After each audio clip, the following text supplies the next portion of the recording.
එහෙනම් වැඩේ පටන් ගමු. right. මෙන්න බලන්න. අපි හිතමු යම් භාණ්ඩයක් නිෂ්පාදනය කරන ව්‍යාපාරයක් තියෙනවා. හිතන්න අපි හදනවා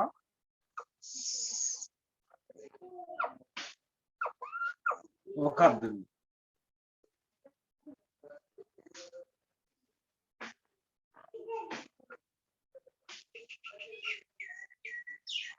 අපි හිතමු සෙල්ලම් බෝනික් එක් හදමු. පහඹය නෙමෙයි අකෝ. සෙල්ලම් බෝනික් එක් හදනවා. මේ සෙල්ලම් බෝනික්කට ඉඟුරු පාම් මල්ලි ඒ වගේ තමයි ඉඟුරු පාම් මල්ලි බබෙක්. ඔන්න බලා ගන්න.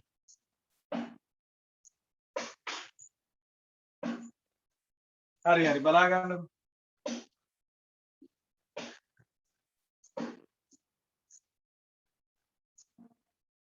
මේ බෝනික්කට අපි හිතමු මේකේ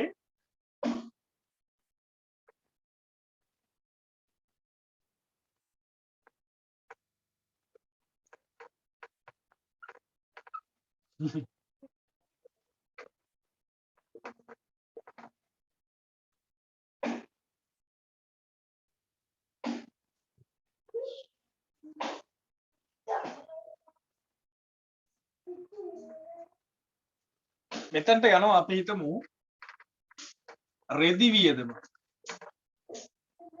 මේ බෝනික්ක හදන්න රෙදි වලට වියදම යනවා රුපියල් 20ක්. ඊළඟට මේකට අපි දානවා කියලා හිතන්නකො පුළුන් වලට යනවා රුපියල් 10ක්. රෙදි වලට රුපියල් 20යි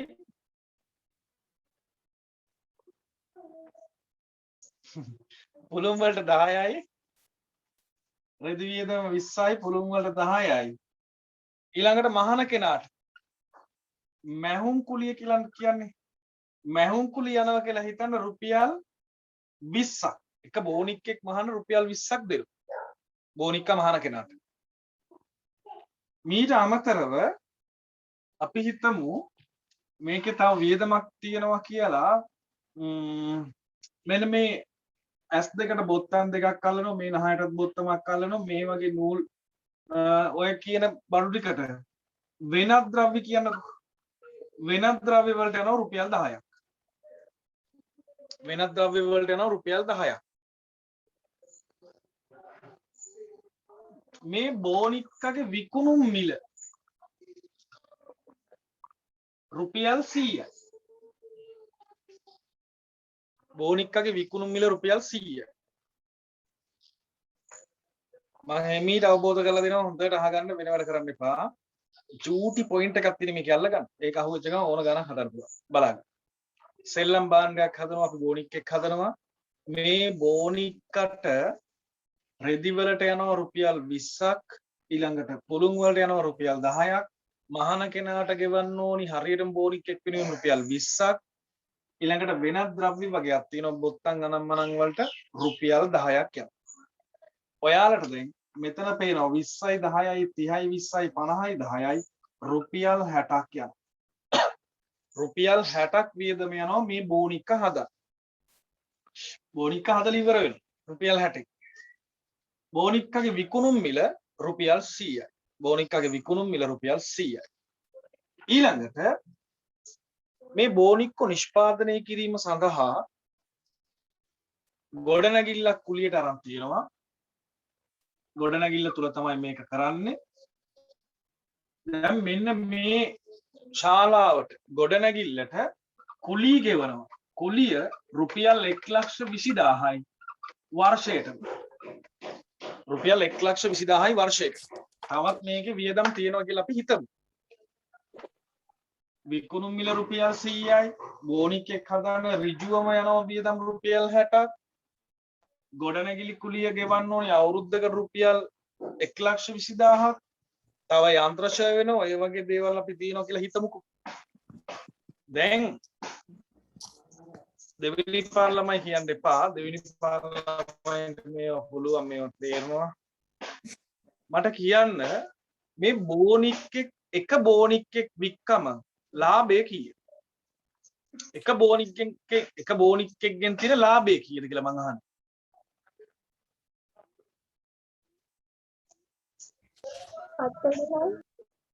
40යි. ඒ උත්තරේ දුන්නේ කවුද?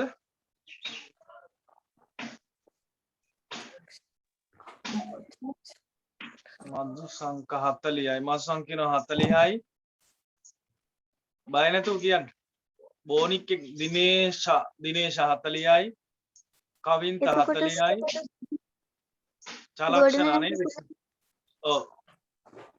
කවුද? ගොඩනැගිලි කුලිය ගැන ඒක ගලපන්න නැද්ද? සචිනිද ඔය? ඔව්. මම තොරතුරු දුන්නේ මෙහෙම. ගොඩනැගිලි කුලිය 1,20,000යි අවුරුද්දට. එතකොට බෝනික්ක හදන්න යනවා ඍජුවම රුපියල් 60ක්. බෝනික්කගේ විකුණුම් මිල රුපියල් 100යි. මං අහ ප්‍රශ්නේ එක බෝනික්කෙක් වික්කම ව්‍යාපාරයේ ලාභය කීයද කියලා ඇහුවා. ගොඩක් අය කියනවා 40යි. සචිනි අහනවා ගොඩනැගිලි කුලිය මොකද කරන්න කියලා. ඒක මන් දන්නේ නැහැ. හොඳ ප්‍රශ්නයක් ඒක. 40ට අඩු ගාණක්. චාමිකර. ඊයම් 19 කවින්ද 30යි. අහිංසා 30ක්ද කියලා අහනවා. 30 ආවේ කොහොමද? රියල් 30ක් ගත්තේ කොහොමද?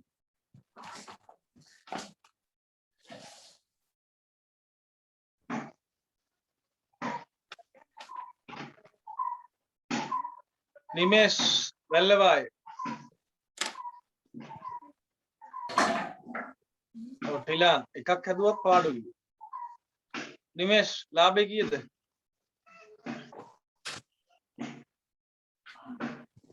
නිමේෂ් නැද්ද? ඉතික ලාභේ කීයද?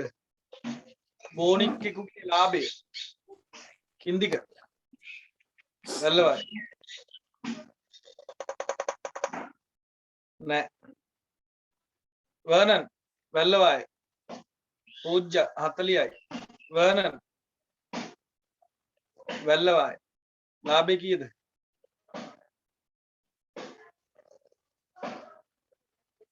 වර්නන් ඉන්නවා කතා කරන්න.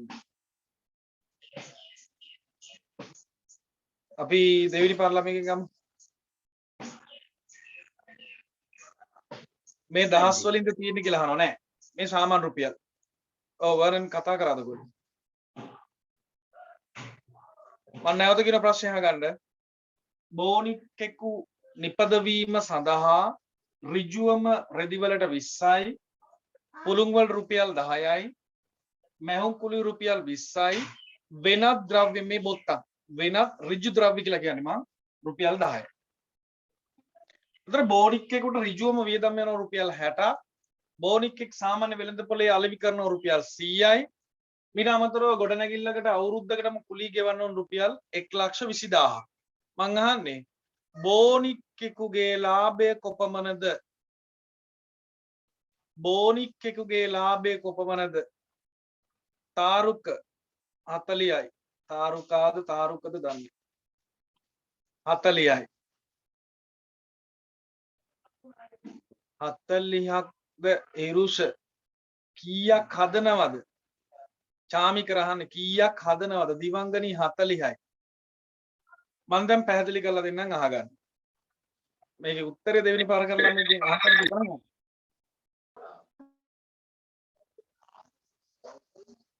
රනුලි ඉන්නවද? රනුලි වරුණි බෝනික්කෝ හදන ගාන දන්නේ නෑනේ. රනුලි කියන්නේ 40යි. ගහන්න බෑ මුන්ට අල්ලගෙන. ඈ හරි. චමිලා කියන්න උත්තරේ. මයික් එක ඔන් කරලා.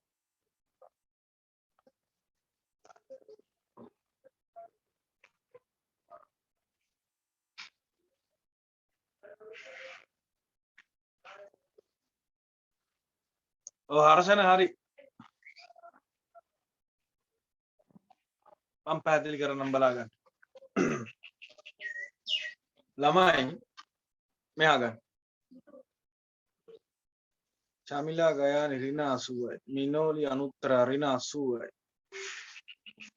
උත්තර 40ක් වෙන්න බෑ. උත්තර කියන්නේ වෙන්න බෑ කියන කතාව. මං අහන්නේ උත්තරේ මොකද්ද කියලා. බෝඩේ දිහා බලා ගන්න.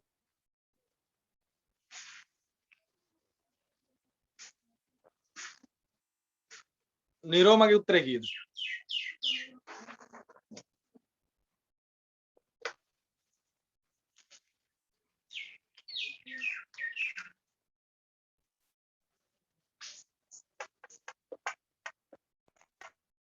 බෝඩේ දිහා බලාගෙන හැමෝම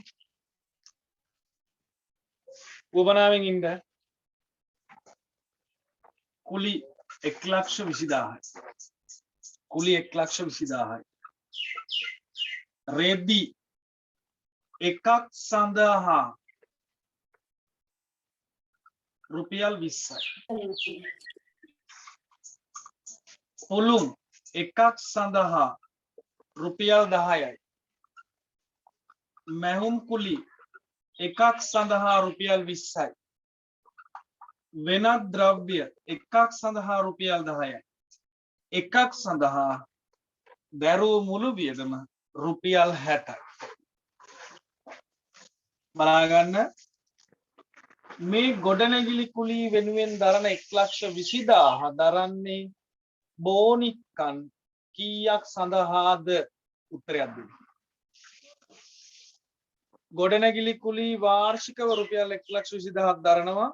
බෝනික්කන් කීයක් සඳහාද මේ ගොඩනැගිලි කුලී දරන්නේ?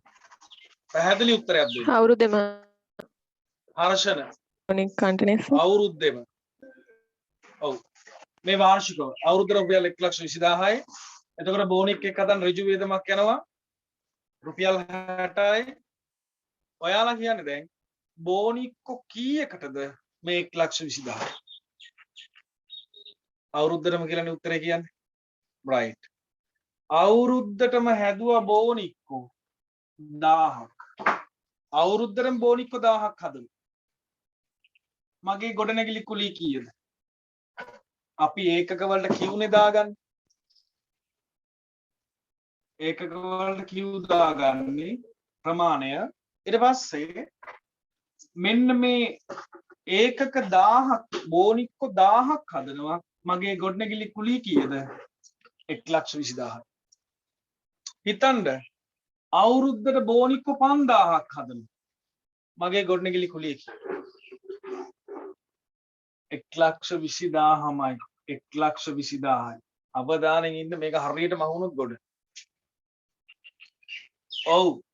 බෝනික්කෝ සංඛ්‍යාව බිඳුවේදී හිතන්න එක බෝනික්කෙක්වත් අවුරුද්දේ හදාගන්න බැරි වුණා. මගේ ගොඩනැගිලි කුලී කීයද? මගේ ගොඩනැගිලි කුලී කීයද? yes. මං ගොඩනැගිලි අයිතිකාරයට ගිහින් කියනවා මහත්තයා මට මේ අවුරුද්දේ ගොඩනැගිලි හදාගන්න බැරි වුණා. මේ බෝනික්කෝ හදාගන්න බැරි වුණා. ඒක නිසා මං ඔයාලට කුලී ගෙවන්නේ නැහැ. එහෙම කියන්න බෑනේ. බෝනික්කන් නිෂ්පාදනය කරත් නැත්තත් අනිවාර්යයෙන්ම අදාළ ගොඩනැගිලි කුලී ගෙවිය යුතුයි. පැහැදිලිනේ? ගොඩනැගිලි කුලී ගෙවන්න ඕන. දැන් මම මේ මොකාටද දෙන්න හදන්නේ කියන එක ඔයාලා හොඳටම දන්නවා. එහෙනම් ඔයාලට පේනවා ඒකක බිඳුවේදී පිරිවැය 1,20,000යි.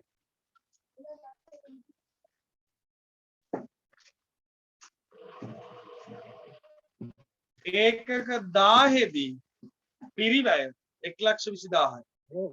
ඔව් ඔව්. ඔයාලා දන්න එකක් තමයි මේ උගන්වන්නේ. ඒකක 5000දී පිරිවැය 1,20,000යි. උත්තර කියන්න මේ පිරිවැය හැසිරීමේ ප්‍රධාන ලක්ෂණ දෙක. මොකද්ද මේකේ තියෙන ලක්ෂණ දෙක? ප්‍රධාන ලක්ෂණ දෙක. මේ පිරිවැය හැසිරීම ඇතුලේ නීති දෙකක් තියෙනවා. මේ ඔය ගිය අවුරුද්ද කියන්නේ මොනවද තියෙන්නේ මේකේ ප්‍රධානම ලක්ෂණ දෙක? මේවා කටපාඩම් කරගන්න ඉතාල වැදගත්. විෂයන් තුනටම තියෙනවා. මොනවද ප්‍රධාන ලක්ෂණ දෙක මේ පිරිවැය හැසිරීම? පිරිවැය හැසිරීම නම් මං කිව්වේ නෑ දැන් ළමයි දන්නෝ. මේ පිරිවැය හැසිරීම මෙන්න මේ වගේ එකක් කියලා. හොඳටම දන්නවල මේ පිරිවැය හැසිරීම මෙන්න මේක. අන්න ඒකේ තියෙන ලක්ෂණ දෙක මොනවද?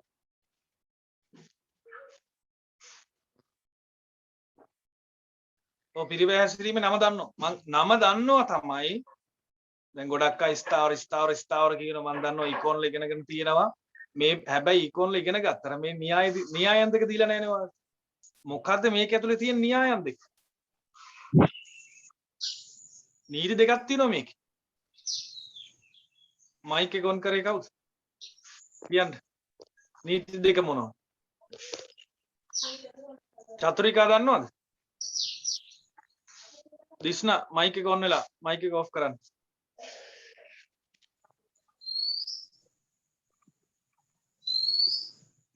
දිස්නාගේ ගෙදර කුරුල්ලෝ කෑ ගහනවා.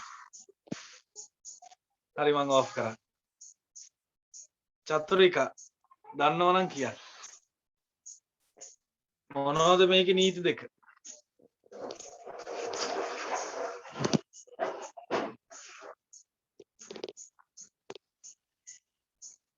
චේතනා උත්තරේ කිව්ව එකක් හරි.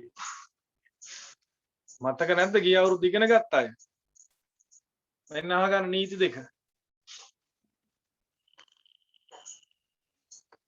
මధుසංග පිරිවැය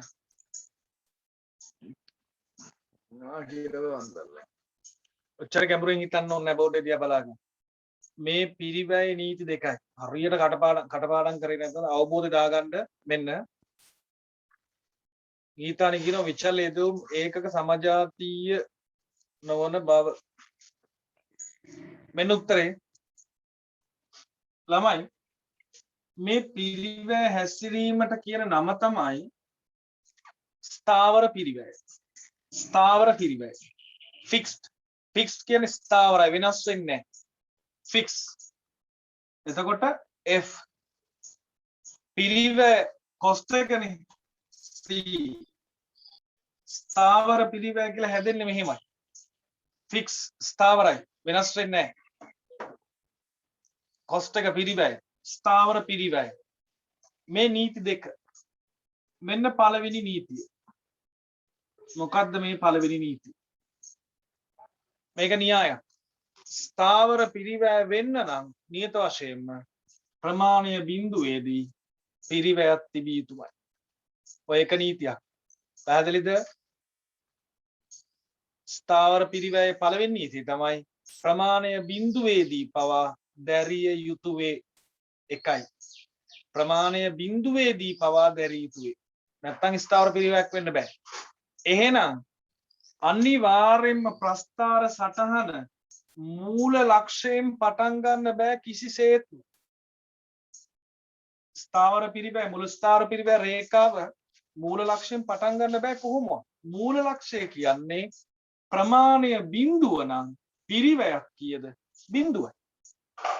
බිඳුවේදී බිඳුව කියන එකනේ මූල ලක්ෂය කියන්නේ. කිසිසේත් ස්ථාවර පිරිවැයේදී ප්‍රමාණය බිඳුවේදී පිරිවැය බිඳුව වෙන්න බෑ. මොකද පිරිවැයක් දැරිය යුතුමයි ස්ථාවර වෙන්න. ප්‍රමාණය බිඳුවේදී පිරිවැයක් දැරීමට සිදු විය යුතුමයි ස්ථාවර පිරිවැය වෙන්න. එහෙනම් මෙන්න මේ වගේ ප්‍රමාණය Q මේක C පිරිවැය කොස්ට් එක. එතකොට මෙයා බිඳුව ප්‍රමාණය බිඳුවේදී පිරිවැයක් තිබිය යුතු. එහෙනම් පිරිවැයක් සියම් මගයක් තියෙන්න ඕන. ඊට පස්සේ දෙවෙනි නීතිය ප්‍රමාණය කොතෙකුත් වෙනස් වුවද හොඳට බලන්න. 1000 සිට 5000 දක්වා වැඩි කරනවා. ඒ කියන්නේ 4000කින් වැඩි වුණා. 5000 සිට 1000 දක්වා අඩු කරා. එහෙනම් 4000කින් අඩු. ප්‍රමාණය කොතෙකුත් වෙනස් වුවද එහෙට මෙහෙට වුණාට ඒකක සංඛ්‍යාව කොච්චර වෙනස් වුවද පිරිවැය වෙනස් වෙන්න බෑ. ඔන්න ස්ථාවර පිරිවැය වෙන්න නම් නීති දෙක. එක ප්‍රමාණය බිඳුවේදී පවා දැරීමට සිදුවේ. දෙක ප්‍රමාණය කොතෙකුත් වෙනස් වුවද පිරිවැය වෙනස් නොවී පැවතී. ඔන්න ඔය ලක්ෂණ දෙක තියෙනවා නම් අනිවාර්යයෙන් මේ පිරිවැය ස්ථාවර පිරිවැය. ඒ කියන්නේ පුතා ප්‍රමාණය මෙන්න වැඩි කරගෙන යනවා. හැබැයි පිරිවැය වැඩි කරගෙන යන්න බෑ. ඒ ගානමයි 1,20,000මයි. මෙන්න තියෙනවා ස්ථාර පිරිවැය රේඛාව. මුළු ස්ථාර පිරිවැය රේඛාව. හැබැයි මෙහෙම රේඛාව ඔයාලා දැක්කද? මේ බලන්න. මේ රේඛාව ස්ථාවර පිරිවැයත් එක්ක බලනකොට ලක්ෂණ දෙකෙන් එකක් තියෙනවා. මොකක්ද ලක්ෂණ? මේ හැසිරීමේ ස්ථාවර පිරිවැයත් එක්ක බලනකොට ලක්ෂණ දෙකෙන් එකක් තියෙනවා. මොකක්ද ඒ තියෙන ලක්ෂණ? කවුරුන් මයික් එක ඔන් කරලා කියන්න බය නැතුව. මෙයා තමයි ස්ථාවර පිරිවැය. මං කියන්නේ මෙයා ස්ථාවර පිරිවැය නෙමෙයි. ස්ථාවර පිරිවැය නොවන්නේ ඇයි? ඔව් තියෙන අර කියපු ලක්ෂණ දෙකෙන් කොයි එකද තියෙන්නේ? බිඳුවේදී පිරිවැයක් දරන්න සිද්ධ වෙන එක. ඔව් ඒක තමයි තියෙන්නේ. බිඳුවේදී පිරිවැය දරන්න වෙනවා. මේකෙත් බිඳුවේදී පිරිවැය දරන්න වෙනවා. නැති ලක්ෂණය මොකද්ද? ප්‍රමාණය වෙනස් කරනකොට පිරිවැය වෙනස් වෙලාද නැහැ. ප්‍රමාණය වෙනස් කරනකොට පිරිවැය ක්‍රමයෙන් මොනවා වෙලාද පුතා? මේ බලන්න. ප්‍රමාණය වෙනස් කරනකොට අපේ පිරිවැය ඔහොම යන්න ඕන ස්ථාවර වෙන්න නම්. හැබැයි ක්‍රමයෙන් මොනවා වෙලාද? ඉහළට බෑවුම් සහිතව ගමන් කරලා තියෙනවා. ප්‍රමාණය එන්න පිරිවැය මොනවා වෙනවද? ප්‍රමාණය වැඩි කරනකොට පිරිවැය වැඩි වෙනවා. තේරුණාද? එහෙනම් මේ දෙකේම එක ලක්ෂණයක් තියෙනවා බිඳුවේ දරන්න වෙයි. මම කතා කරන්නේ ස්ථාවර පිරිවැය ගැන. ස්ථාවර පිරිවැය තිබී යුතු නීති දෙකයි. එකක් ප්‍රමාණය බිඳුවේදී පවා දැරීමට සිදුවේ. දෙක ප්‍රමාණය කොතෙකුත් වෙනස් කළද පිරිවැය වෙනස් නොවි පැවතීම. ඔන්න ඕක තමයි ස්ථාවර පිරිවැය ලක්ෂණ දෙක. පැහැදිලිනේ? මේ තියෙන පුතා මුළු ස්ථාවර පිරිවැය රේඛාව. මුළු ස්ථාවර පිරිවැය රේඛාව මේ තියෙන. ලියා ගන්න මාතෘකාව ස්ථාවර පිරිවැය. ස්ථාවර පිරිවැය. ස්ථාවර පිරිවැය.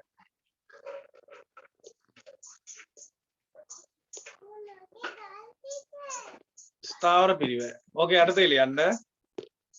ඕකේ යටතේ ලියන්න. නිෂ්පාදන ක්‍රියාකාරී මට්ටම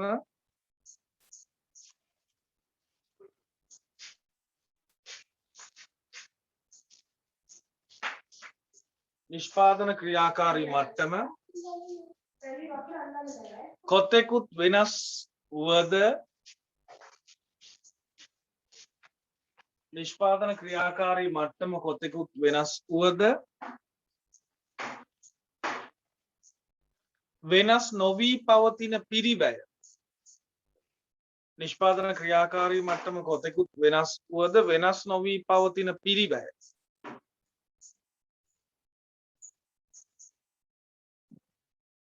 ස්ථාවර පිරිවැයයි. ස්ථාවර පිරිවැයයි.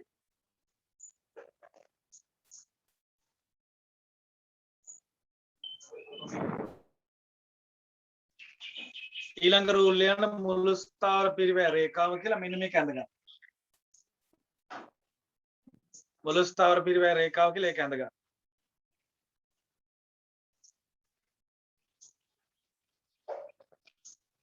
මුළු ස්ථාවර පිරිවැය රේඛාව.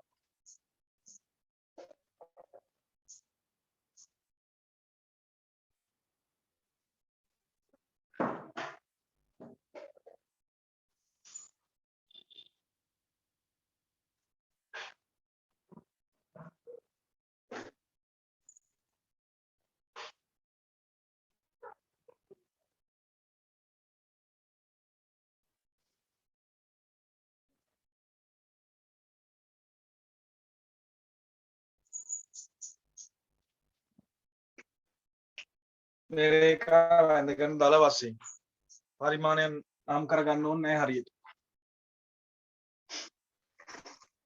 බෝඩ් එක මකන බලන්න.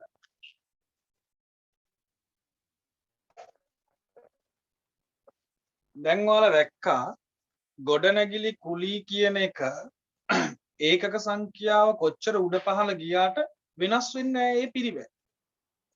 ඊළඟට තව පිරිවැය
ලාභය සමානයි සූත්‍රය මොකක්ද?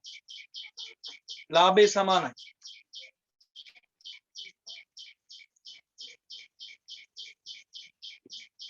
මට සිග්නල් මදීද? පේන්නේ නැද්ද බෝඩ් එක?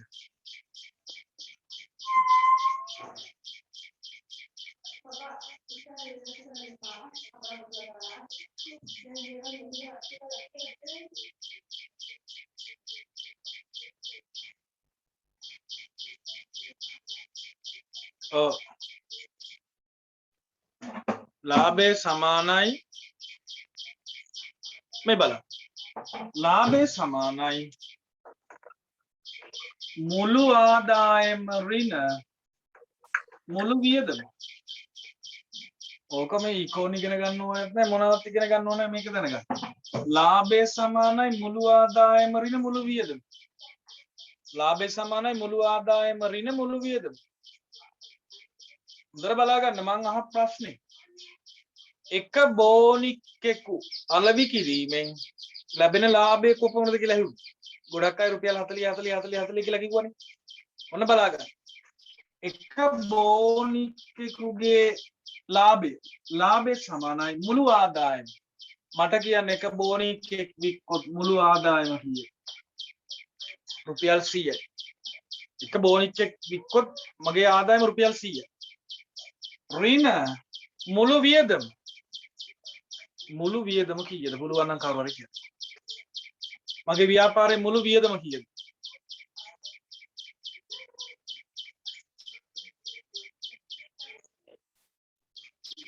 මගේ ව්‍යාපාරයේ මුළු වියදම කොපමණද? ගීතානි 180යි.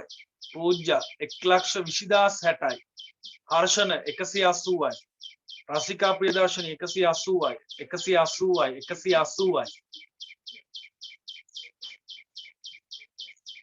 බලා ගන්න බෝඩ් එක. ළමයි මේ රුපියල් 100, මේ රුපියල් 60, මේ රුපියල් 1,20,000. 120 නෙමෙයි. 1,20,000 උත්තර 1,20,060යි. මෙන්න මගේ මුළු පිරිවැය. බලා ගන්න. චේතනාව. එක බෝනික්කෙක් හදන්න ඍජුවම දරලා තියෙනවා රුපියල් 60ක්. එක බෝනික්කෙක් හදන්න මගේ ඍජු වියදම රුපියල් 60යි. රෙදි වලට, පුළුන් වලට, මැහුම් පුලි, බොත්තම් ඔය කියන ಜಾති වලට.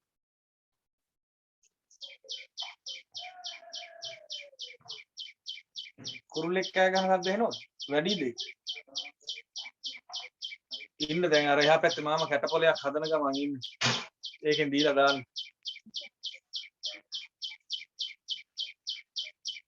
ඕකගේ හොටේ සෙලෝටෝ එකක් පොතන්න. එකට තියලා. මෙහෙම තියලා පොතන්න ඕන සෙලෝටෝ එක. එතකොට ඌට කෑ ගහන්න වෙන්නේ කොහෙන්ද? බලා ගන්න බෝඩ් එකේ තියා. මේ දැන් එක බෝනික්කෙක් හදන්න ඍජු වියදම වෙනවා රුපියල් 60යි.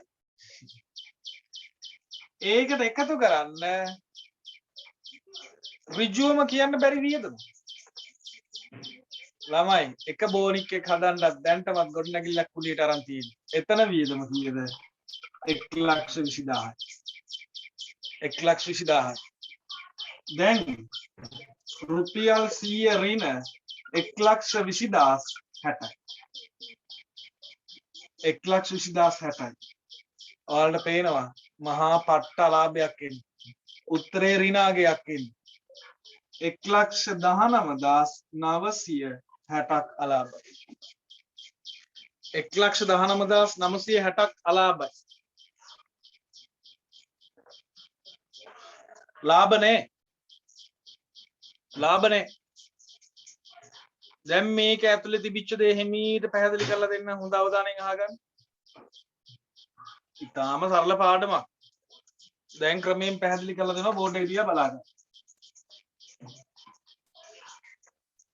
මේ බලන්න. දැන් මම P කියලා ලියනවා කෙලින්ම. P කියන්නේ මොකක්ද?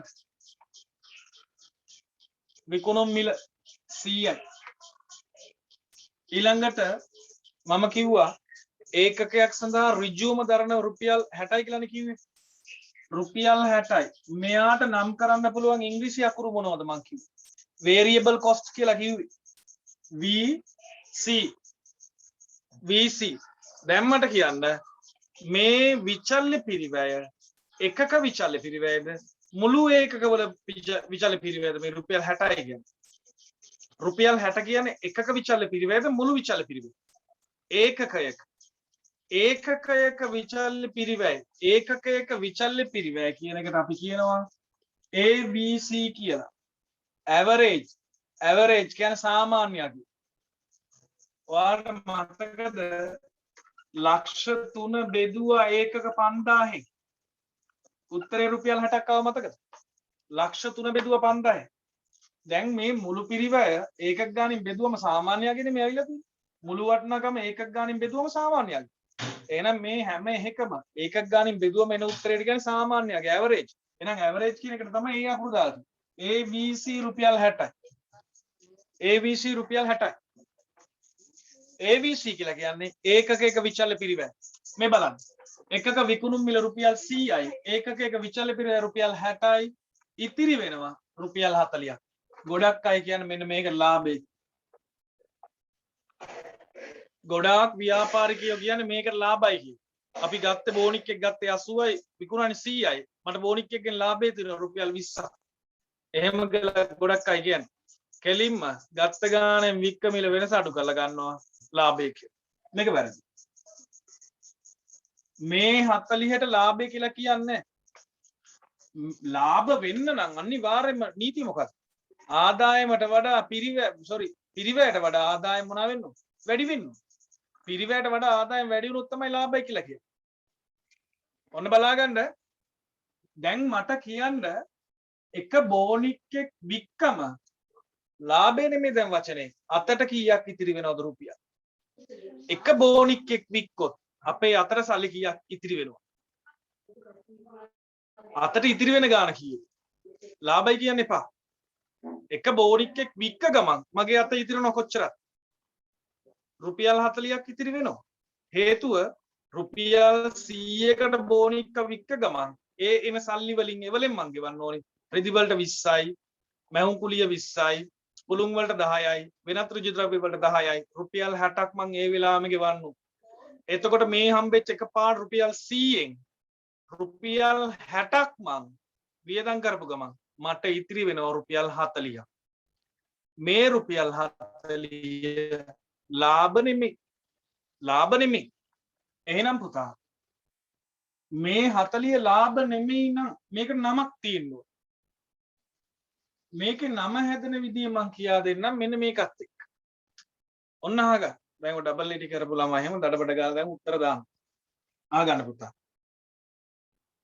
ලාභ ලැබෙන්න නම් මම මේ සලකා බලන ව්‍යාපාරේ මම මේ කතා කරපු ව්‍යාපාරේ ලාභ ලැබෙන්න නම් මේ 40 එක බෝනික් එක විකුණනවා මට 40ක් එනවා.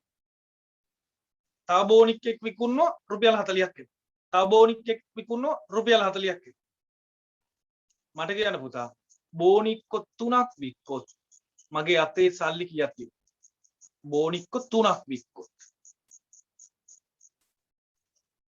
ඉක්මන කියන්න. බෝනික්කො 3ක් වික්කොත් මගේ අතේ ඉතිරෙන සල්ලි ගන්න කීයද? රුපියල් 120යි. හරියටම හරි. රුපියල් 120යි. ඇයි එක බෝනික් එකෙන් රුපියල් 40 ගන්න මට ඉතිරි වෙන්නේ. ඒ වගේ බෝනික්කො 3ක සල්ලි මට ඉතිරි වෙනවා කියන්නේ රුපියල් 120ක් ඉතිරි වෙනවා. ඔන්න වැදගත්ම පොයින්ට් එකට අවිලා තියෙන්නේ. ඕම් ඉඳ වෙනස් වෙන්න එපා. හරියට අහගන්න. මම බෝනික් එක විකුණුවා රුපියල් 40ක් ගන්න. ඔය 40 දෙන්නේ කාටද මං ගිහින්? ඔය 40 මට මං ආස මගේ පුද්ගලික දේවල් කරනවද මං තව ගෙවන්න තියෙනවා තැනකට. එක බෝනික් එක වික්ක ගමන් මට එන රුපියල් 40ක් අතට ඉතිරි වෙනවා. ඒ 40 මං මුලින්ම මොනා කරනවා? yes හරියට හරියටලා මං ගොඩනැගිලි කුලී ගෙවන්න. very good. තේරුණා හැමෝටම. මං ගොඩනැගිලි කුලී ගෙවන්න ඕනි. හරියට හරි. ඔන්න මං 47 දීලා එනවා 47 දීලා එනවා දැන් අර අපි හදාපු උත්තර එන්න ඕන මං එක බෝනික් එක් වික්කා මගේ අතේ 40ක් ඉතුරු වුණා දුවලා ගිහිල්ලා 40 දීලා එනවා තව කීයක් මන් දෙන්න ඕන තව කීයක් මන් දෙන්න ඕන 1,19,960ක් ඕක නේද එක බෝනික් එක් විකිණීමෙන් ලැබුණු ලාභය ලාභය නෙමෙයි අලාභය නේද මේ තියෙන්නේ මම දැන් බෝනික්ක විකුණ 40 එකතු කර මොනා ගෙවන්නද මම මේ try කරන්නේ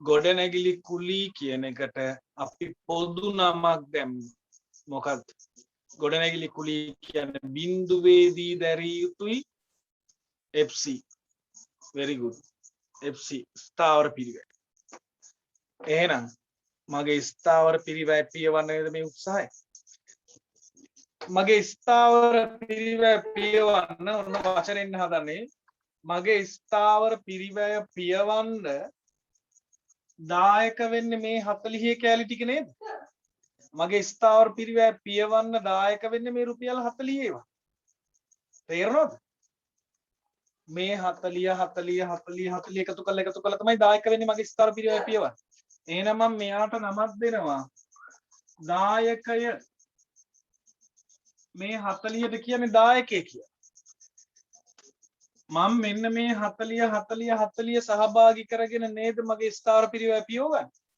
මේකට කියනවා එහෙනම් සහභාගය කියලා සහභාගය මේකට C කියලා කියනවා contribution කියලා නමුත් මම ඒක පාවිච්චි කරන්නේ ඒකට හේතුව C කියන වචනේ පිරිවැයටත් අපි ගන්න නිසා මේක ඔය කැම්පස් එකේ දු ගන්නකොට C කියලා තමයි පාවිච්චි කරන්නේ contribution ඒ කියන්නේ දායකය එහෙනම් පුතා දායකයේ සූත්‍රයක් දායකයේ හොයන සූත්‍රය P ඍණ AVC මේ බලන්න 40 ඇවිල්ලා තියෙන්නේ එහෙමනේ 100න් 60 අඩු කළා 100 කියන්නේ P AVC රුපියල් 60 AVC කියන්නේ ඒකකයක විචල්්‍ය පිරිවැය ඒකකයක විචල්්‍ය පිරිවැය එහෙනම් ඒකකයක විකුණුම් මිලෙන් ඒකකයක විචල්්‍ය පිරිවැය අඩු කරපු ගමන් මට එන්නේ උත්තරේ දායක ටික එකතු කරලා තමයි මොන පිරිවැය පියවන්නේද ස්ථාවර පිරිවැය පියවන්නේ පැහැදිලිද දැන් මට ශනිකව හදලා දෙන්න මේ සලකා බලන ව්‍යාපාරය බෝනික්ක කීයක් විකුණන්න ඕනිද ලාභ ලබනවා නම් ලාභ ලබන පැත්තට මාරු වෙයි අඩුම බෝනික්ක කීයක් විකුණන්න ඕනිද ලාභ ලැබෙන පැත්තට මාරු වෙයි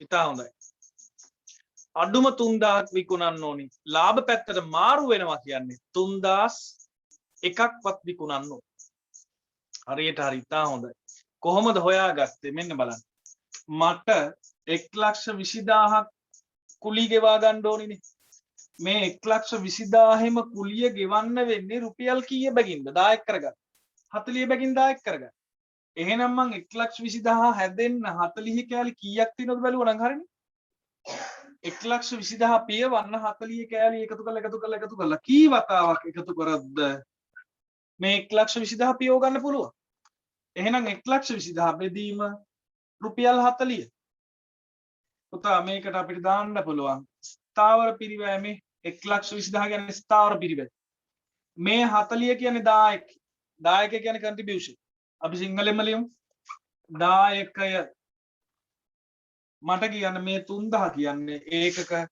ලාභද අලාභද ව්‍යාපාරය ඒකක 3000 කියන්නේ හරියටම 3000 විකුණන්නේ ලාභද අලාභද ව්‍යාපාරය චාමිලා කියනවා සමානයි ලාභද අලාභද ලාභත් නැහැ අලාභත් නැහැ ඔව් දෙක එකක් වන්න ඇල්ලු දෙකම නැහැ හරියට හරි මේ මට්ටමට කියනවා මේ අවස්ථාවට කියනවා BEP අවස්ථාව කියලා BEP අවස්ථාව break even point මේකට කියනවා සමච්ඡේද ලක්ෂ්‍ය ලාභ හෝ අලාභ නොලබන අවස්ථාව සමච්ඡේද ලක්ෂ්‍ය. ලාභ හෝ අලාභ නොලබන අවස්ථාව සමච්ඡේද ලක්ෂ්‍ය. සමච්ඡේද ලක්ෂ්‍ය. ඒකක සංඛ්‍යාව 3000. දැන් තේරෙන්නේ නැති හැමෝටම ඔන්න පාඩම. මොනවා හරි ගැටලු තියෙනවා නම් අහන්න. දැන් ඔය ටික දැනගත්තම ඇති. ඕක හරහා තමයි තව දේවල් නිර්මාණය වෙන්නේ. තර්කය මෙච්චරයි.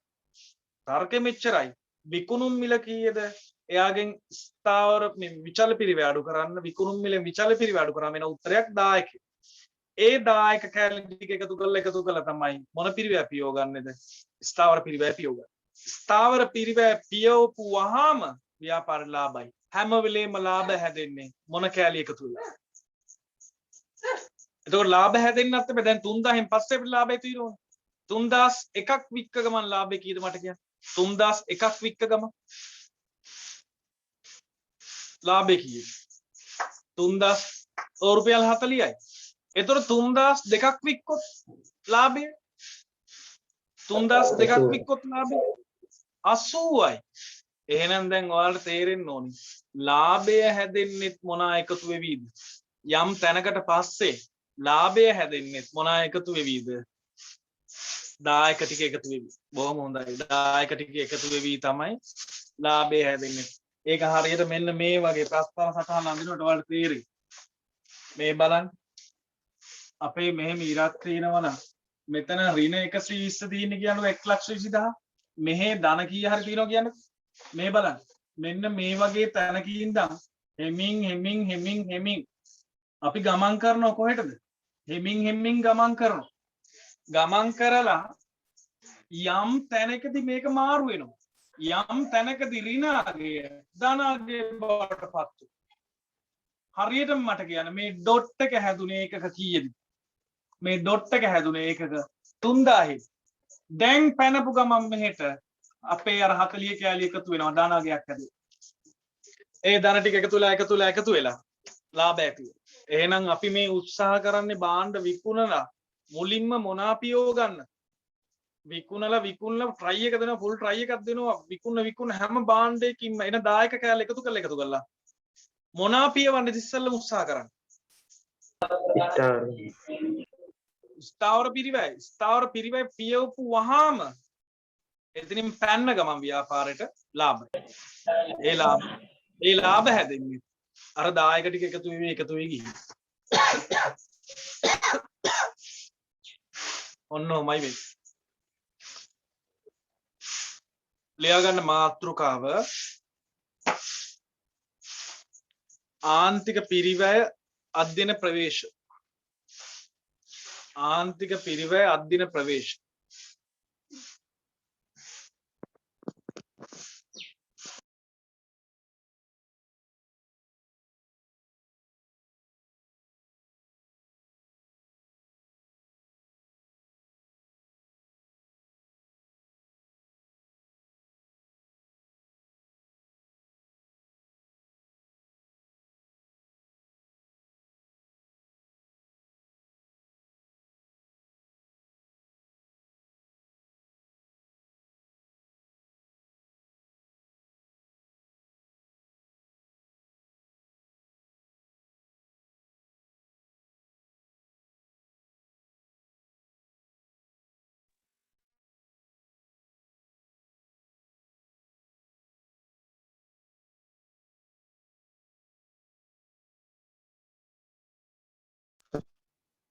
ප්‍රධාන ප්‍රවේශ දෙකක් යටතේ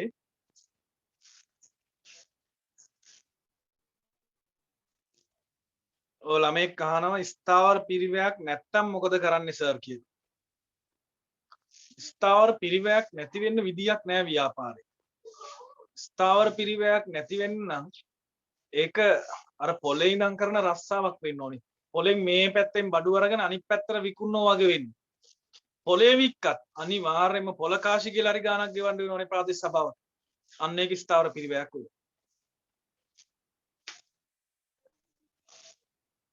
මේම දිගු කාලේ අපි කතා කරන්නේ කෙටි කාලේ.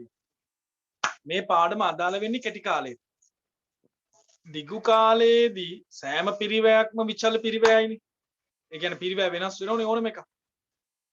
අපි කතා කරන්නේ කෙටි කාලය ගැන. කෙටි කාලයේදී අනිවාර්යයෙන්ම ස්ථාර පිරිවැයක් තියෙනවා. පිරිවැය වර්ග දෙකක් තියෙනවා.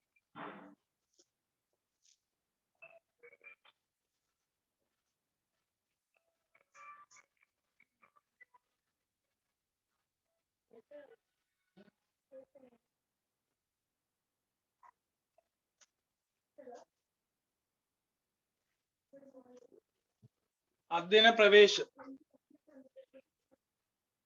ලියන්න අංක 1 සමීකරණ ප්‍රවේශය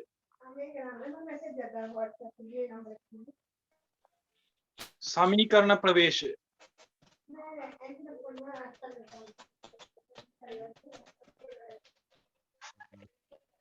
දෙක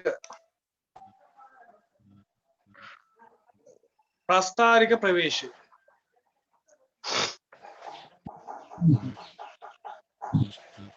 එක සමීකරණ ප්‍රවේශය දෙක ප්‍රස්ථාරික ප්‍රවේශය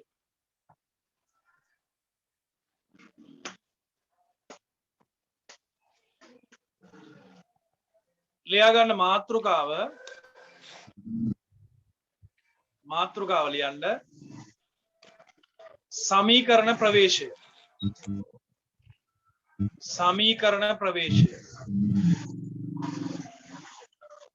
සමීකරණ ප්‍රවේශය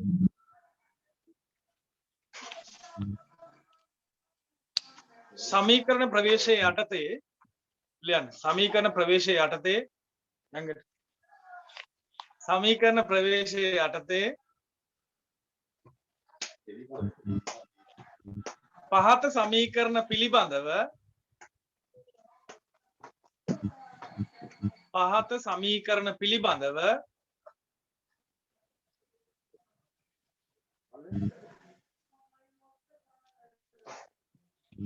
අධ්‍යයනය කළ යුතු වේ අධ්‍යයනය කළ යුතු වේ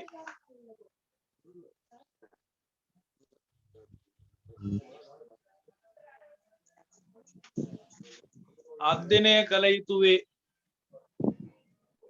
මේ අරකේ යතු ඇතුලේ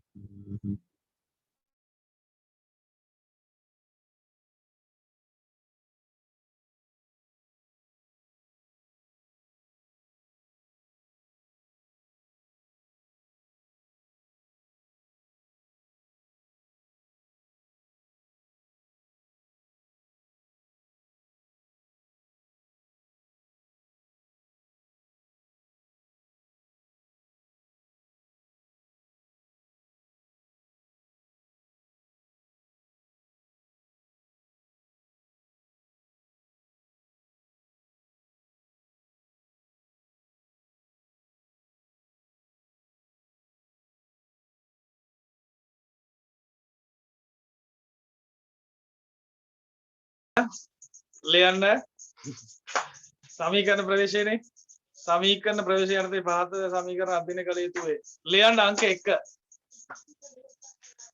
1 ලියන්න ඒකකයක දායකය සමීකරණය ඒකකයක දායකය ඒකකයක දායකය සූත්‍රය ලියන්න ඒකකයක දායකය සමානයි ඒකකයක විකුණුම් මිල ඍණ ඒකකයක විකුණුම් මිල ඍණ ඒකකයක විචල්්‍ය පිරිවැය ඒකකයක විකුණුම් මිල ඍණ ඒකකයක විචල්්‍ය පිරිවැය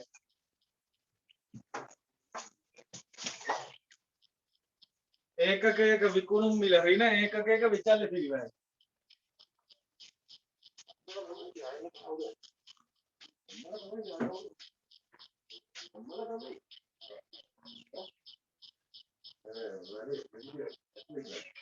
ඕකම හොයන ඊළඟ සූත්‍රය.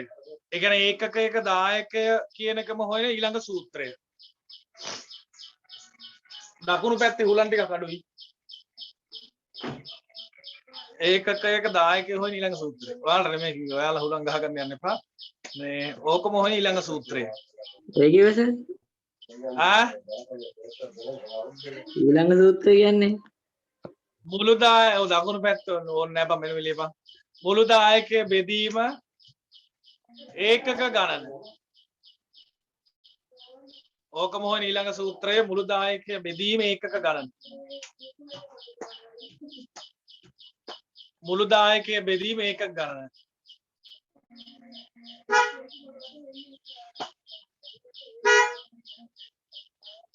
මුළු දායකය බෙදීම ඒකක ගණන. ඕකම හොයන ඊළඟ සූත්‍රය.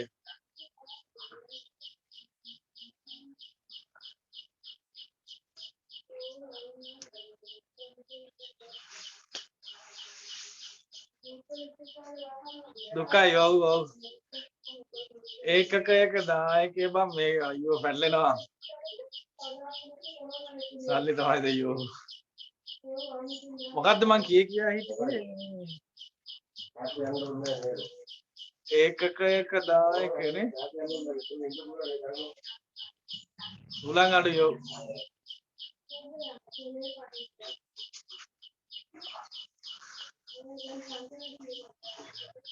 ඕකම හොයන ඊළඟ සූත්‍රය ලියන්න. දායක වෙනස බෙදීම ඒකක වෙනස. දායක වෙනස බෙදීම ඒකක වෙනස.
ඕක හොයන ක්‍රම කීපයක් තියෙනවා. එක ලාභය බෙදීම ලාභ පරිමාණුපාත. ලාභය බෙදීම ලාභ පරිමාණුපාතය.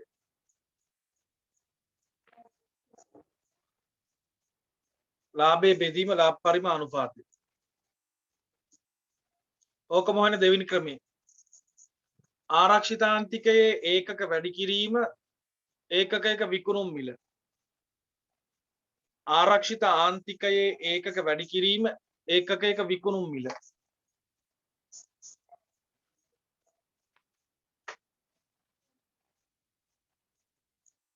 ආරක්ෂිත ආන්තිකයේ ඒකක වැඩි කිරීම ඒකක විකුණුම් මිල.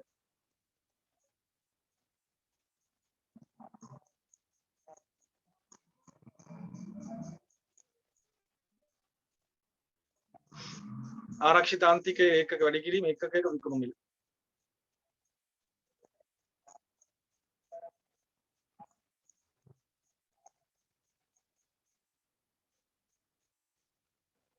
ඕක මොහොන ඊළඟ ක්‍රමේ.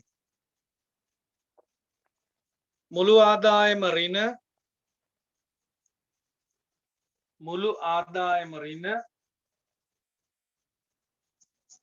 BEP වටිනාකම. මුළු ආදායම ඍණ BEP වටිනාකම.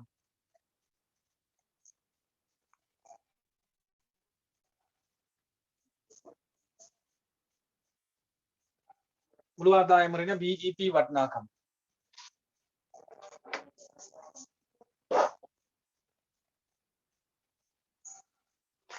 ඊළඟ සමීකරණ වර්ගය අපේක්ෂිත ලාභයක් ඉපයීම සඳහා විකිණිය යුතු ඒකක. අපේක්ෂිත ලාභයක් ඉපයීම සඳහා විකිණිය යුතු ඒකක.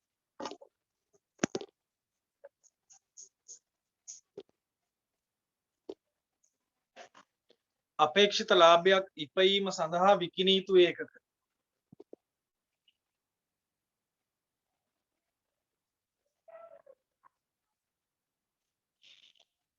ඕකේ ක්‍රම එකයි තියෙන්නේ මේක ලියා ගන්න.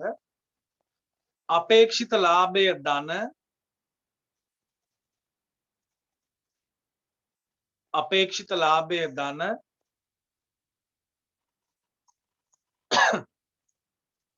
ස්ථාවර පිරිවැය. අපේක්ෂිත ලාභය ධන ස්ථාවර පිරිවැය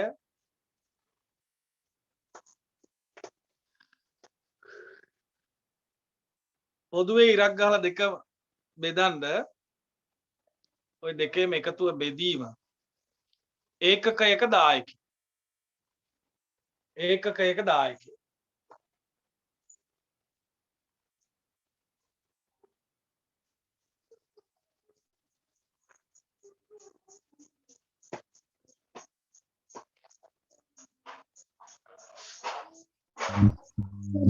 කියන්නකෝ. ආපහු කියන්නම් ඒ සූත්‍රය.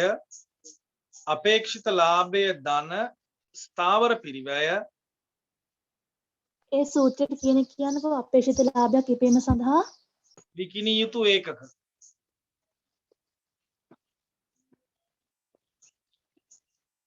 අපේක්ෂිත ලාභයක් ඉපයීම සඳහා විකිණිය යුතු ඒකක සමානයි අපේක්ෂිත ලාභය ධන ස්ථාවර පිරිවැය බෙදීම අර දෙකටම පොදු ඉරක් ගහලා බෙදීම ඒකකයක දායක. ඊළඟ සමීකරණ වර්ගය අපේක්ෂිත ලාභයක් ඉපයීම සඳහා විකිණිය යුතු වටිනාකම.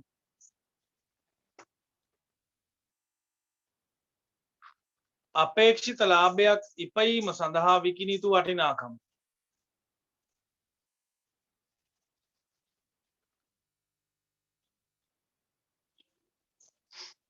අපේක්ෂිත ලාභයක් ඉපයීම සඳහා විකිණිය යුතු වටිනාකම.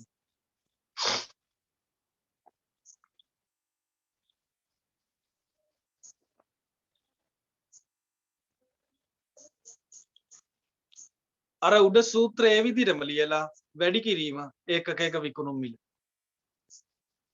ඔයාලා උඩ ලියලා තියෙන සූත්‍රය ඒ විදිහටම ලියලා වැඩි කිරීම ඒකකයක විකුණුම් මිල දාන්න.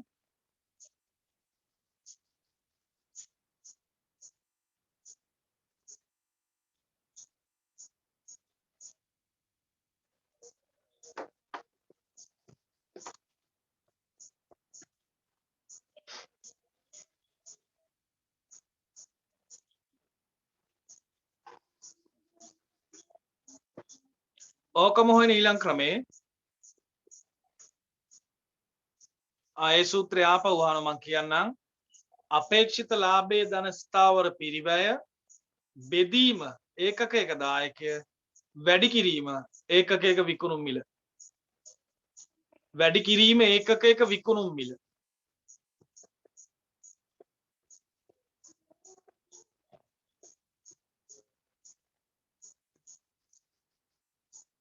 ආපහු කියනවා අපේක්ෂිත ලාභයේ ධන ස්ථාවර පිරිවැය බෙදීම ඒකකයක දායකය වැඩි කිරීම ඒකකයක විකුණුම් මිල. ඒ සූත්‍රයේ නම අපේක්ෂිත ලාභයක් ඉපයීම සඳහා විකිණිය යුතු වටිනාකම. අපේක්ෂිත ලාභයක් ඉපයීම සඳහා විකිණිය යුතු වටිනාකම.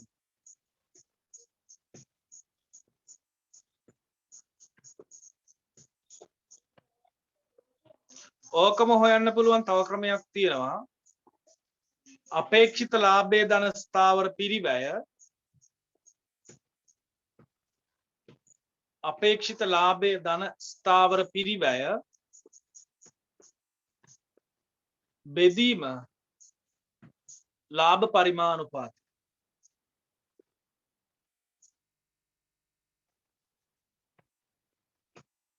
ලාභ පරිමාණුපාතය.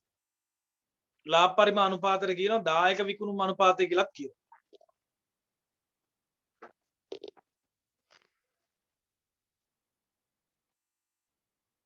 ඊළඟ සූත්‍ර වර්ගය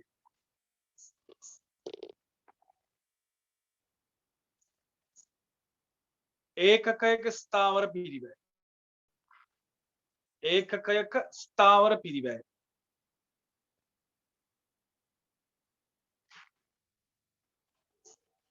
වරහන් තුල AFC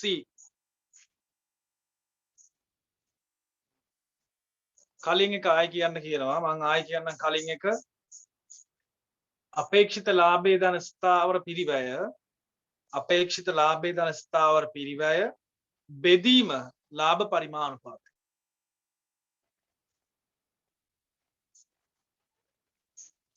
ඊළඟ සූත්‍ර වර්ගයේ කිව්වේ ඒකක ස්ථාවර පිරිවැය ඒකක ස්ථාවර පිරිවැය කියලා කියන්නේ AFC සමානයි TFC බෙදීම කිව්. මුළු ස්ථාවර පිරිවැය බෙදීම ඒකක ගණන. ඒකකයක ස්ථාවර පිරිවැය සමානයි මුළු ස්ථාවර පිරිවැය බෙදීම ඒකක ගණන.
ඇහෙනවද කියන්න ඔයාලට? මොකක් හරි වෙලා වගේ සිග්නල් කේස් එකක්ද? ඔයාලට ඇහෙනවද කියන ඒවා?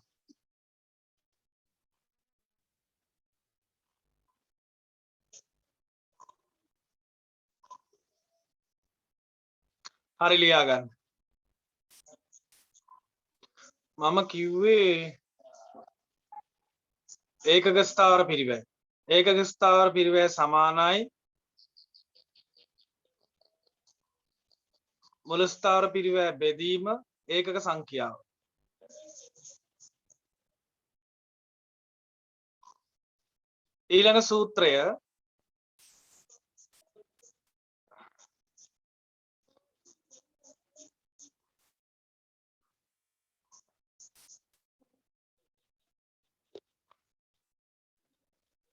ඊළඟ සූත්‍රය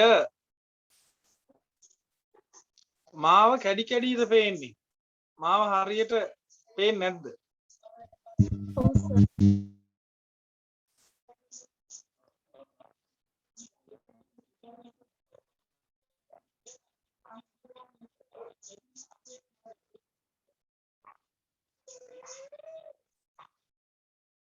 කමන්නේ මාව නොපෙනුනට කමන්නේ මට බය මම මේ ඉන්න විදිය මුන් එක එක ස්ක්‍රීන්ෂොට් ගහගනිත් දන්නේ එක එක විදියට පේනවා ගහලා මං හිතන්නේ ශනිකව ඔව් ගහලා එවලෙම ගහලා ෆොටෝ ටික ඔය තියෙන වඩ ගෲප් එකේ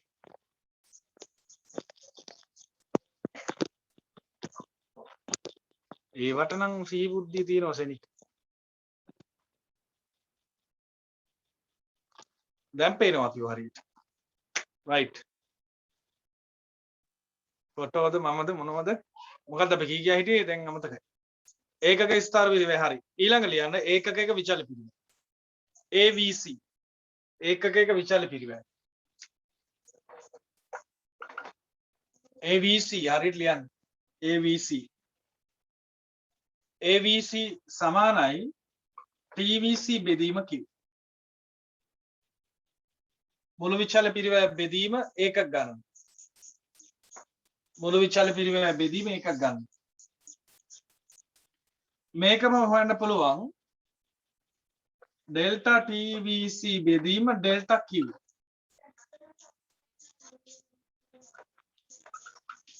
මුළු විචල්‍ය පිරිවැය වෙනස බෙදීම ඒකක වෙනස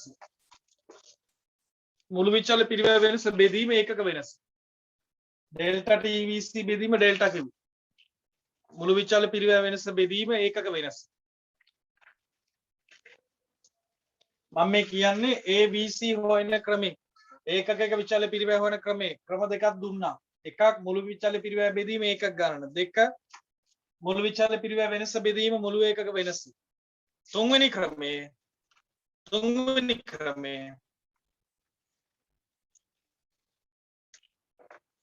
ඩෙල්ටා TC බෙදීම ඩෙල්ටා q ඩෙල්ටා TC බෙදීම ඩෙල්ටා q කියන්නේ මුළු පිරිවැය වෙනස බෙදීම ඒකක වෙනස මුළු පිරිවැය වෙනස බෙදීම ඒකක වෙනස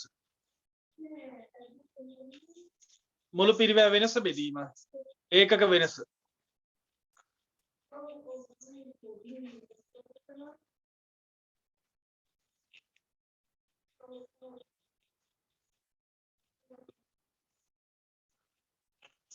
හරි දැන් මම සමීකරණ කීයක් දීලාද බලන්න ඔක්කොම වර්ග මං කියන්නේ එකක් යටතේ 3 4ක් දුන්නා ඒවා නෙමෙයි වර්ග 12යි 12යි නේ ඔව්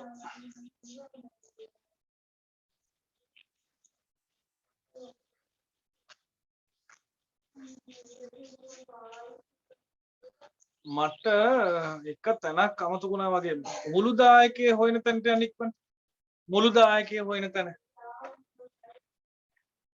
දායකයේ හොයන තැන එතන මුළු විකුණුම් වැඩි කිරීම ලාභ පරිමාණ අනුපාතය දීලාද බලන්න මට අමතක වුණා වගේ එතන දෙන්න මුළු විකුණුම් වැඩි කිරීම ලාභ පරිමාණ අනුපාතය දීලාද මං නෑ එතන ලියා ගන්න කොහෙන් හරි චූටියට මුළු විකුණුම් වැඩි කිරීම ලාභ පරිමාණ අනුපාතය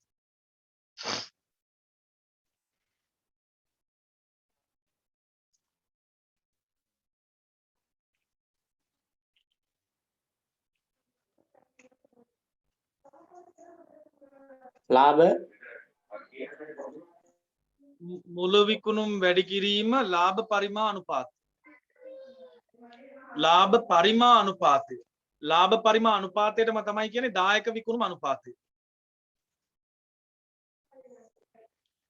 AFC හොයන ක්‍රම දෙකක් දුන්න ගහනවා.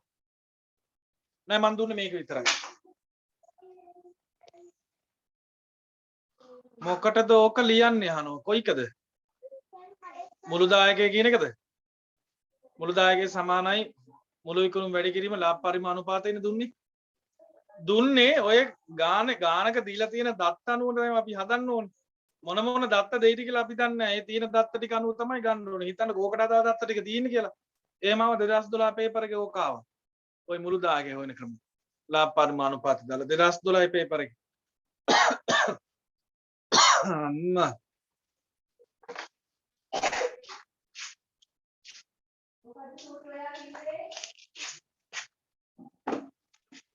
ටියුට් එක ගන්න ටියුට් එකේ පළවෙනි ගාන පෙළ ගන්න. මා එක්ක හදන්න බය වෙන්න එපා කලබල වෙන්න එපා.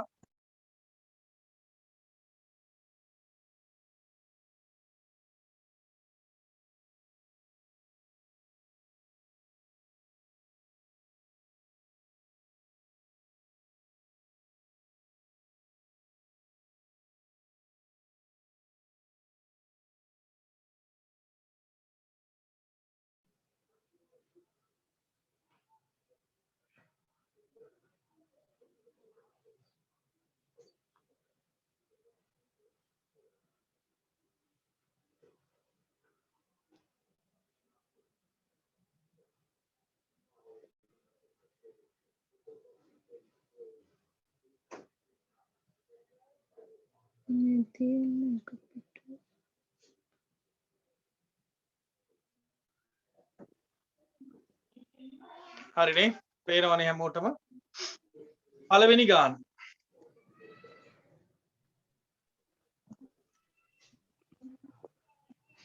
පළවෙනි ගානේ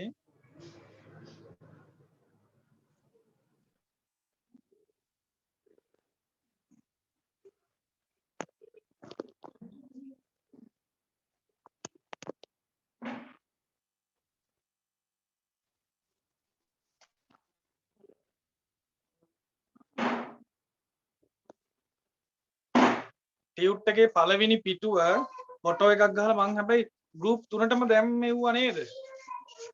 බුත්තරේ දාලා නැත්නම් කවුරු හරි ඉක්මනට දාන්න බුත්තර ගෲප් එකට පළවෙනි පිටුව. තාම ටියුට් ගන්න යන්න බැරි වෙන්නේ සමහරුන්ට. ටියුට් එකේ පළවෙනි පිටුවේ ෆොටෝ එකක් දාන්න. දාලා තියෙන්නේ. ආව් මං දැම්මම මේක තමයි මට මතකයි දැම්මම. මේ ප්‍රමෝද්ද බලන්න එතන ඇති එකක්. ඒකේ ෆොටෝ එක ගන්න. ගෲප් තුනටම දැම්ම හැමෝටම ඉතින් ඉක්මනට ගිහිල්ලා ඔක් ගන්න බැරි වෙන හින්දා මේ කොහොම හරි ඉක්මනට ගන්න බලන්න මේකේ ගණන් ඔක්කොම තියෙනවා ගොඩක් හදන්න තියෙන 50 ගණන්ද කොත් තියෙනවා ගණන්. පළවෙනි ගාන බලාගන්න. නිෂ්පාදන ව්‍යාපාරයක ඒකක විචල්්‍ය පිරිවැය රුපියල් 10ක් වූ අතර ඒකක විචල්්‍ය පිරිවැය රුපියල් 10ක් වූ අතර මුළු ස්ථාවර පිරිවැය රුපියල් 100කි. නිෂ්පාදන ඒකක ප්‍රමාණය 10 20 30 40 50 යන විවිධ ප්‍රමාණයන් වලින් සිදුවන්නේ නම් එම එක් ප්‍රමාණයේදී මුළු ස්ථාවර පිරිවැය මුළු පිරිවැය ඒකකයක විචල්්‍ය පිරිවැය ඒකකයක ස්ථාවර පිරිවැය ඒකකයක මුළු පිරිවැය දක්වන වගුවක්. මේ ටික දක්වන වගුවක්. මෙන්න බලන්න. Q මම ගන්නම් බලා ගන්න බෝඩ් එක. මුළු ස්ථාවර පිරිවැය TFC මුළු පිරිවැය TC ඒකකයක විචල්්‍ය පිරිවැය ABC ඒකකයක ස්ථාවර පිරිවැය AFC ඒකකයක මුළු පිරිවැය ATC මෙන්න මේ ටික හදන්න කියන්නේ. දැන් ඔයාලත් මේ විදිහට තීරු ටිකක් දාගන්න. ඒකක සංඛ්‍යාව 10 20 30 40 50 මෙන්න මේ විදිහට chart එක දාගන්න ඉක්මනට. TFC කියන්නේ මුළු ස්ථාවර පිරිවැය. TC total cost මුළු පිරිවැය. ABC average variable cost ඒකකයක විචල්්‍ය පිරිවැය. AFC average fixed cost ඒ කියන්නේ ඒකකයක ස්ථාවර පිරිවැය. ATC average total cost ඒ කියන්නේ ඒකකයක මුළු පිරිවැය ඒකකයක පිරිවැය.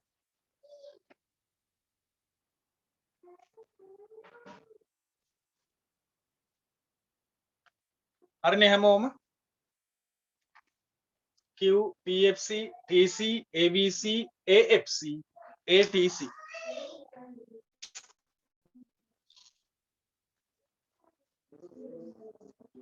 අපේ නම් පළවෙනි තීරුව හදමු TFC කියන්නේ මුළු ස්ථාවර පිරිවැය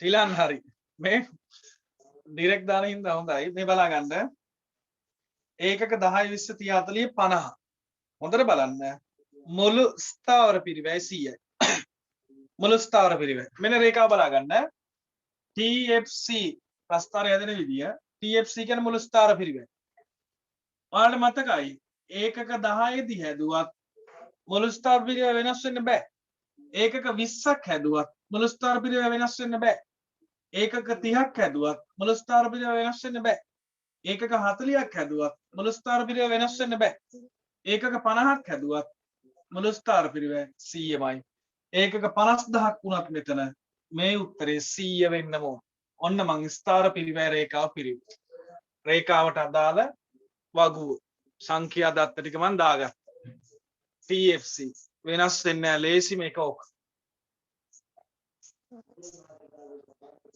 ඊළඟ අපි බලමු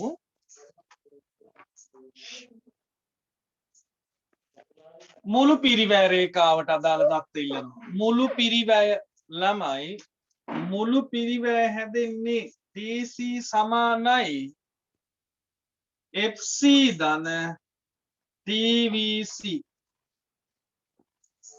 මුළු පිරිවැය හැදෙන්නේ මුළු ස්ථාවර පිරිවැය මුළු විචල පිරිවැය එකතු වෙලා අර ගොඩනැගිලි කුලී සහ විචල්්‍ය පිරිවැය එකතු වෙලා තමයි මුළු පිරිවැය හැදෙන්නේ ස්ථාවර පිරිවැය විචල්්‍ය පිරිවැය එකට එකතු වෙලා තමයි මුළු පිරිවැය හැදෙන්නේ බලමු අපි ළමයි මෙතන ගානේ කියලා තියෙනවා එකක විචල්්‍ය පිරිවැය රුපියල් 10යි එකක විචල්්‍ය පිරිවැය එකක විචල්්‍ය පිරිවැයට ඉංග්‍රීසියෙන් කියන්නේ මොකක්ද අකුරු වලින් ඉංග්‍රීසි අකුරු වලින් එකක විචල්්‍ය පිරිවැයට ඉංග්‍රීසි අකුරු වලින් කියන්නේ මොකක්ද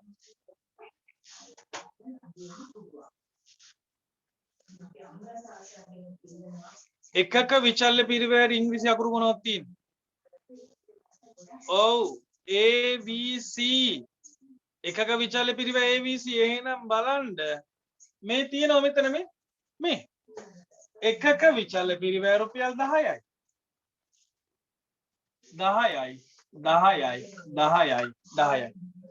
ඕක 10යිමයි වෙනස් වෙන්න බෑ එකක විචල්්‍ය පිරිවැය රුපියල් 10 නම් රුපියල් 10යිම තමයි බෝනික් එක හදන්න ගියපු ඍජු වියදම රුපියල් 60යිනේ එහෙනම් තව බෝනික් එක තව එක බෝනික් එක හැදුවොත් ඍජු වියදම කීයද කියලා අහන්න 60යි තව එක බෝනික් එක හැදුවොත් ඒ ඍජු වියදම රුපියල් 60යි තව එක බෝනික් එක හැදුවොත් ඒ ඍජු වියදම රුපියල් 60යි මෙතන අහන්නේ නම් එකක විචල්්‍ය පිරිවැය ගාන දීලා දෙනවා එකක විචල්්‍ය පිරිවැය රුපියල් 10යි එහෙනම් ඒකක කීයක් හැදුවත් එකක විචල්්‍ය පිරිවැය රුපියල් 10යි ඔන්න පුතා බලා ගන්න අපිට ඕනි මුළු පිරිවැය රේඛාව මේ මුළු පිරිවැය හදන්න මුළු පිරිවැය හදනකොට අපි හොඳටම දන්නවා ස්ථාවර පිරිවැය 100 ධන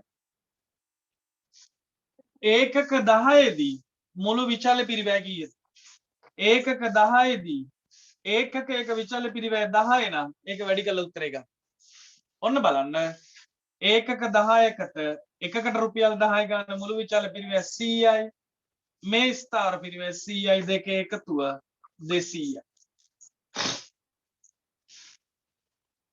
200යි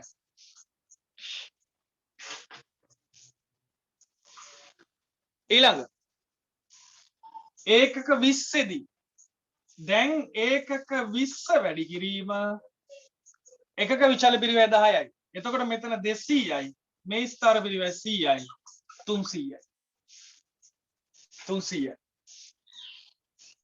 ඒකක 30 දී ස්ථාවර පිරිවැය 100යි දැන් මෙතන ඒකක සංඛ්‍යාව 30 වෙනවා 30 වැඩි කිරීම 10යි 300යි මේ 100යි 400යි ඔයාලට දැන් පේන්න ඕනේ මේ ඒකක සංඛ්‍යාව සමානුපාතිකව නේද වැඩි වෙන්නේ එහෙනම් පුතා මුළු පිරිවැයත් සමානුපාතිකව විදිහට වැඩි වෙනවා. 200 300 400 500 600. මට ආයෙ හදන්න දෙයක් නැහැ. ඒක හරි. ඊළඟට එන්න AFC. AFC හදන්නේ කොහොමද? මට AFC හොයන සූත්‍රය කියන්නේ හරි සරලයි. ඇවරේජ් කරන හැම වෙලේම කීයෙන් බෙදන්න කියලාද කියන්නේ මම? ඇවරේජ් කරන හැම වෙලේම මොකෙන් බෙදන්න කියලාද කිව්වේ? සාමාන්‍ය අග හොයන හැම වෙලේම බෙදන්නේ මොකෙන්ද? ඒකක සංඛ්‍යාවෙන්. ඒකක සංඛ්‍යාවෙන් බෙදන්න ඕන. ඔව් Q ගෙන් බෙදන්න ඕන. එහෙනම් මෙන්න බලාගන්න. ඒකක 10 දී TFC මේ TFC බෙදීම Q.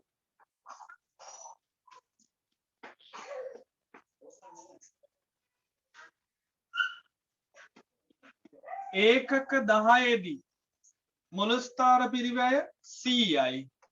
ඒකක ගන්න 10න් බෙදුවම උත්තරේ 10යි. බිංදුර බිංදු. එහෙනම් ඒකක 10 දී ඒකකයක ස්ථාර පිරිවැය රුපියල් 10යි.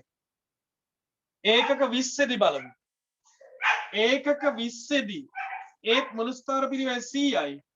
බෙදන ඒකක ගණන 20යි. 20න් බෙදන්න. බිංදුවයි 10 දෙකෙන් බෙදුවම රුපියල් 5යි. එහෙනම් මෙතන උත්තරේ රුපියල් 5යි.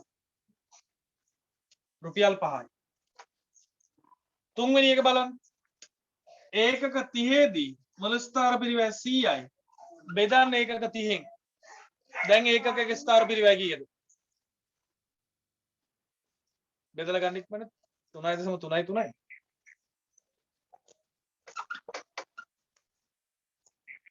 ඔව් 3.33යි. ඒකක 40 දී මුළු ස්ථාර පිරිවැය 100යි. ඒකක ගන්න 40යි. 2.750යිද බලන්න. ඒකක ස්ථාර පිරිවැය. ඔව් 2.750යි. ඊළඟ අවස්ථාව 5න් බෙදුවම රුපියල් 2යි. හැමෝටම පේන්න ඕනි දැන්. හොඳට බලන්න මේ TFC sorry AFC ඒකකයක ස්ථාර පිරිවැය එන්න මොනවා වෙනවද? 10 5 3යි 2.50යි 2යි අනිවාර්යෙන් දෙකට වඩා අඩු වෙනවා ඊළඟ. ඒකට වඩා ඊළඟ අඩු වෙනවා. අනිවාර්යෙන් ඒකකයක ස්ථාර පිරිවැය මොනවා වෙනවද? අඩු වෙන්නම එන්න අඩු වෙනවා. ඒකට හේතුව ස්ථාර පිරිවැය වෙනස් වෙන්නේ. ඉර උඩ අගය ඒකමයි මේ. ලාභය ඒකමයි. හරය වැඩි වෙන්න යට බෙදෙන ඉලක්කම වැඩි වෙන්න එන උත්තරේ මොනවා වෙනවද? පොඩි වෙන්නේ. ඒක නිසා තමයි මේ ස්ථාර පිරිවැය ඒකක බලනකොට පොඩි වෙන්නේ. ඔයාලට මතකද?